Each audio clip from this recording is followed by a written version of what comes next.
আসসালামু আলাইকুম, সবাই কেমন আছেন? জুই রান্না বান্নাতে আপনাদেরকে স্বাগত জানাচ্ছি।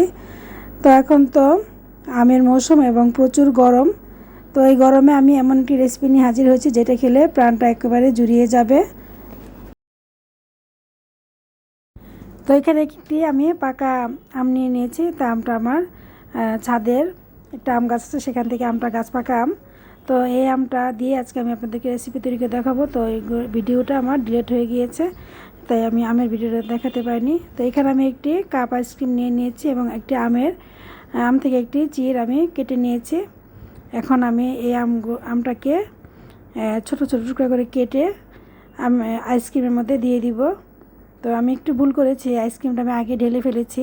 তো আপনারা যখন বানাবেন আগে আমটা কেটে রেডি করে রেখে তারপর আইসক্রিম বাটিতে দিয়ে এরকম আম দিয়ে খাবেন।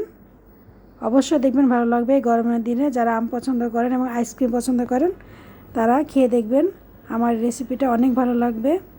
তো আজকে এই পর্যন্তই, আবার আসবো নতুন কোনো রেসিপি নিয়ে। সে পর্যন্ত ভালো থাকুন। আল্লাহ হাফেজ।